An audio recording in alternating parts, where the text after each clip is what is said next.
샬롬. 여호와는 나의 목자시니 내게 부족함이 없으리로다. 우리가 가장 친숙하고 가장 많이 암송하는 말씀 중에 하나인데, 이 말씀을 통해서 우리의 삶을 인도하시고 보호하시는 하나님의 역사를 누리기를 원합니다. 여호와는 나의 목자시고 나의 죽은 영혼을 새롭게 하시고, 또한 이 땅에서 그리고 저 세상에서도 축복을 주시는 하나님의 이 세 가지 주제로 은혜를 나누기를 원합니다. 첫 번째로, 하나님은 나의 목자, 우리의 삶을 인도하신다는 것입니다. 우리는 살면서 내 인생은 나의 것이라 생각하는 것이 많겠습니다. 그리고 현재처럼 하나님이 어딨냐고 질문할 때는 내가 노력한 것, 내가 이룬 것이 나의 삶의 전부라고 생각하지만, 그러나 우리는 태어날 때 우리의 의지와 없이 태어난 것고, 갈 때도 우리의 노력과는 상관없이 우리의 죽음은 앞에 다가오고 있는 것처럼 인생은 우리 주관대로 하는 것이 없음을 아셔야 됩니다. 우리 인생에 주관자가 계시는데 그것이 하나님이란 것이고, 세상의 다른 물질이나 환경이나 종교와 달리 하나님을 믿는 사람들에게는 부족함이 없도록 인도하신다는 축복의 약속이 있음을 기억하시기 바랍니다. 재물을 의지하는 것, 현대에서는 만모니즘 또한 바알신앙처럼 물질이 많으면 행복할 거라고 생각합니다. 물질은 편리함을 줍니다. 그러나 물질 때문에 다툼도 있고, 또 물질의 풍요함을 지키기 위해서 또 다른 긴장감과 고민이 있다는 것도 아셔야 됩니다. 수없이 많은 경쟁들이 물질을 쌓아 놓으려고 합니다. 물질이 필요 없는 건 아니지만 물질이 인생의 주인이 될 수는 없습니다.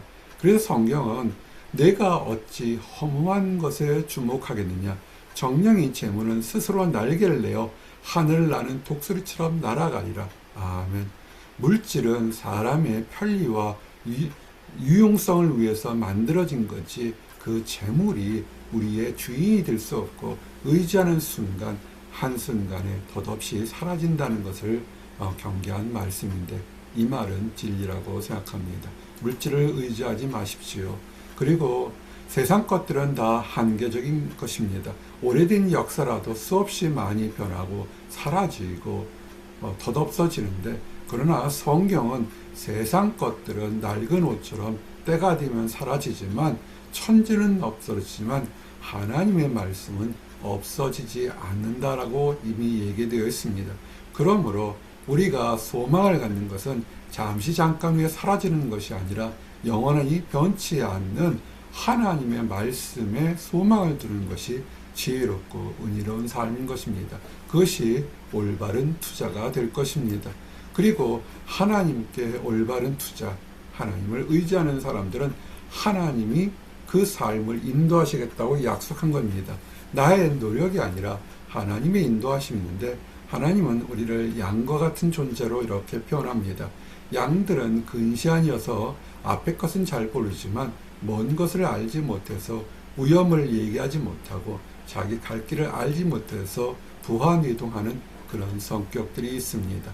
사람의 모습과 일맥상통하는 모습을 볼 때 하나님께서는 양과 같은 우리를 푸른 초장, 알아서 먹고 쉴 만한 곳으로 인도하신다는 약속을 하셨습니다. 이것이 놀라운 축복일 겁니다.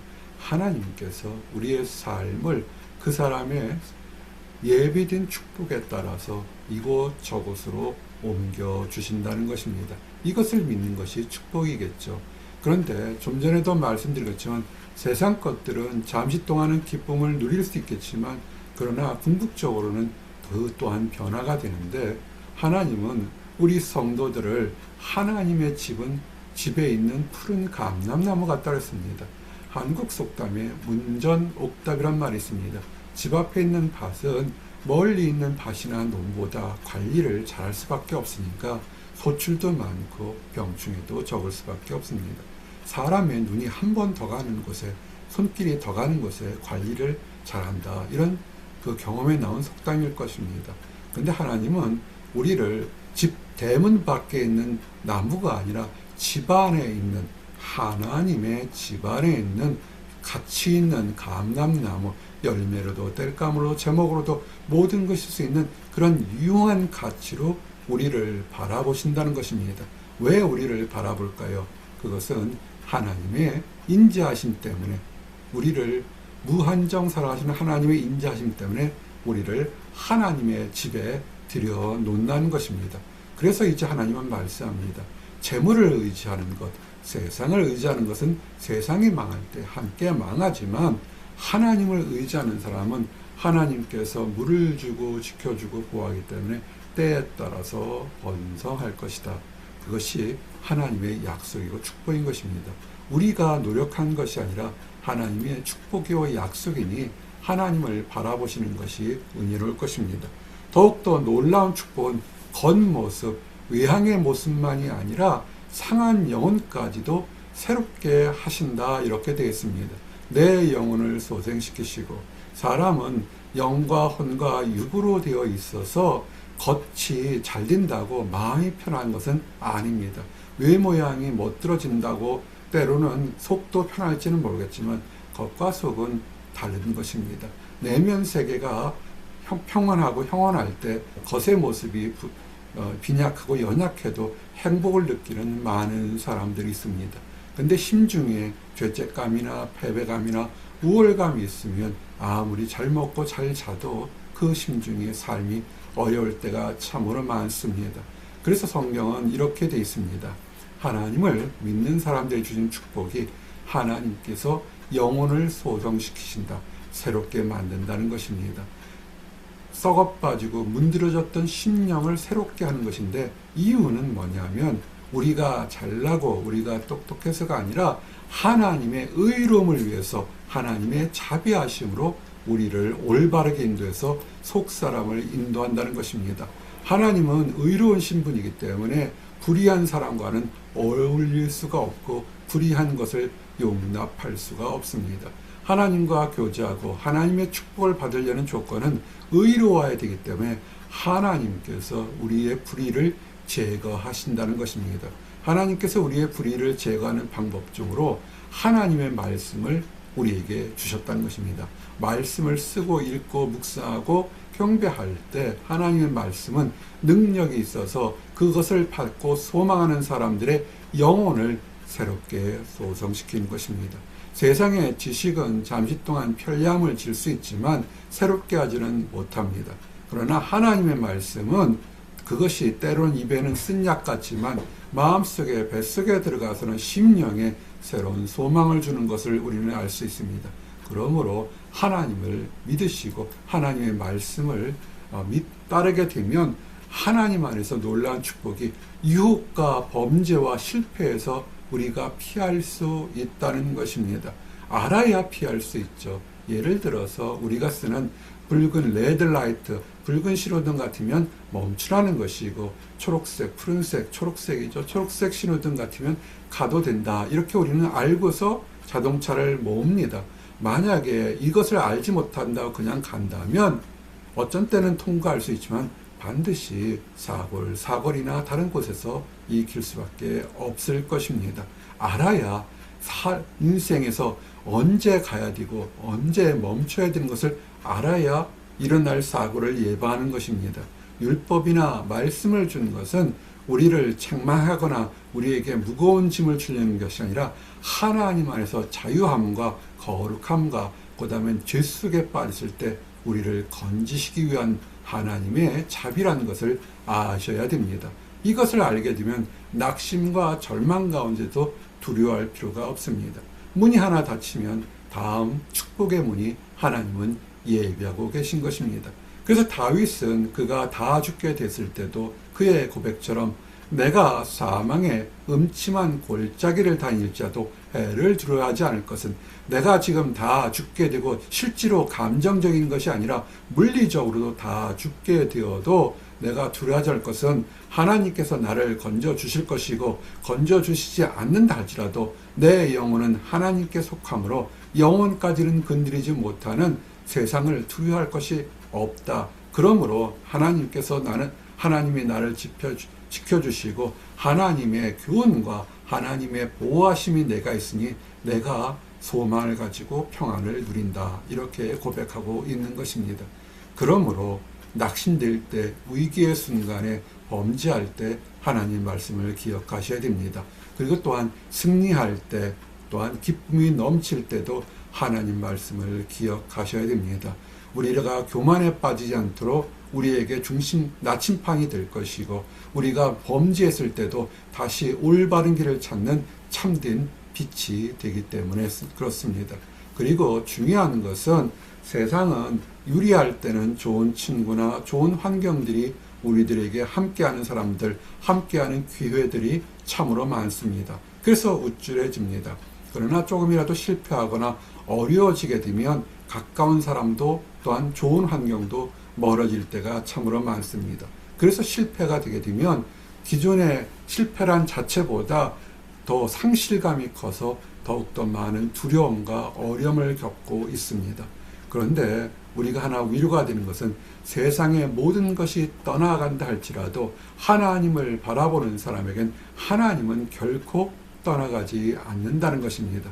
내가 세상 끝날까지 지구가 심판되고 우리 주님이 재림하는 마지막 심판에 거룩하고 엄청난 위대한 순간에도, 그 순간에도 하나님은 우리를 버리지 않으시고 심판받는 그 법정에서도 하나님께서 우리를 변호하시겠다 약속한 것입니다. 이것이 축복이죠. 하나님이 나와 함께 있다는 사실. 그리고 이제 시편 23편 5절에서 6절에서는 실질적으로 믿는 사람들이 이 땅에서도 하나님이 인자하시고 역사하시는 것을 체험하는 것을 보여준다는 것입니다. 주께서 내 원수의 목전에서 내게 상을 차려주시고 살면서 힘들게 하고 애매하게 고통 준 원수가 있었습니다. 갚을 수 있었는데 내가 힘이 없어서 쫓겨다닐 때도 많았을 것입니다. 시시비비를 가리기 어려울 때 하나님께서 그 원수 앞에서 하나님의 믿는 성도가 옳았다고 그것을 규명하는 순간이었고, 기름을 내 머리에 부으셨으니 하나님의 자녀로서, 하나님의 성도로서, 하나님의 백성으로서 칭찬과 인정을 반드시 해줘서 내 잔이 넘치나이다. 나의 삶의 기쁨과 소망이 위로가 넘치고 불안과 불평이 사라진다는 하나님의 약속의 축복이 있는 것입니다. 대신 갚아주시는 것을 기억하십시오. 신원하시는 하나님을 기억하십시오. 모세에게는 눈에는 눈, 이에는 이로 갚으라 했지만 그것은 세상 법전과 같습니다. 그러나 하나님께서는 믿는 사람들에게 용서하라는 이유가 뭐냐면 우리가 약해서, 우리가 힘이 없어서가 아니라 하나님이 그 억울한 것을 반드시 갚아줄 테니 너는 이 약속은 하나님을 믿는 믿음을 보이고 원수를 용서하는 축복을 보여서 내가 오히려 너에게 더 큰 축복을 주겠다는 것을 약속하신 것입니다. 하나님은 반드시 갚아주시는 분입니다. 왜 그러냐면 하나님께서 우리에게 자비를 베풀어 주신 것을 기억하십시오. 우리가 이전에 하나님을 알지 못할 때는 몸과 마음과 행동으로 하나님께 대척하고 배척하고 때로는 원망했었는데, 그런 우리들까지도 하나님께서는 용서하시고 하나님의 자녀로 되어서 오히려 하나님의 자녀가 되었을 때 죄를 부끄럽게 하고 회개하는 축복을 주셨던 것을 기억하시기 바랍니다. 하나님께서는 자비를 베풀어서 새로운 축복으로 하나님의 집에 머물기를 원하는 것이 하나님의 뜻인 것입니다. 이것이 하나님의 자비하심입니다. 하나님은 용서하기를 기뻐하십니다. 그러므로 회개하는 자, 새롭게 살기를 원하는 사람에겐 하나님은 기회를 줍니다. 그러나 심령이 완악해서 입술을 꽉 다물고 나는 잘못이 없다라고 생각하는 사람에게는 고민과 번민과 역경 속에서 그 삶을 살도록, 그리고 마지막 때는 엄청난 심판이 있어서 그가 일평생 동안 영원토록 후회하는 안타까운 일이 벌어질 겁니다. 이제 말씀을 정리합니다. 시편 23편은 우리가 가장 잘하고 좋아하는 말씀인데 우리의 삶을 인도하시는 하나님의 약속을 믿으시기 바랍니다. 우리의 삶은 우리의 노력이 필요하지만 그러나 처음부터 끝까지 우리를 인도하시는 분은 하나님이라는 것을 늘 기억하시고, 이 말씀에 따라서 여호와가 나의 목자시고 우리의 영혼을 소생시키시고 우리 삶에 지금부터 영원까지 축복을 주시기는 하나님을 믿고 따라 나가길 원합니다. 기도하시겠습니다. 여호와는 나의 목자시니 내게 부족함이 없으리로다. 아멘. 이 말씀을 주심을 감사합니다. 이 말씀을 믿게 하심을 감사합니다. 이 말씀이 인생의 소망이 되게 하신 감사합니다. 이 땅에서 세상 것 의지하지 않고 하나님 말씀과 하나님 은혜와 하나님 자비를 따르고 또한 의지하게 되어서 새로운 삶, 거룩한 삶, 소망 있는 삶을 살게 하신 감사합니다. 아직 하나님을 알지 못하고 하나님을 안다고 하지만 그릇된 신념으로 무엇을 해야만 되는 것인지 세상 법을 따라서 평안과 위로를 얻으려고 하는 안타까운 사람들이 있습니다. 하나님이 그들까지도 사랑하시고 오래 참고 인내하시는 줄 압니다. 먼저 하나님의 사랑과 자비를 체험한 우리가 그들에게 하나님의 사랑을 전해서 그들도 회개하고 하나님 나라에 들어가는 축복이 널리 퍼지도록 축복해 주시옵소서. 늘 감사드립니다. 예수 그리스도 이름 받들어 기도드렸습니다. 아멘.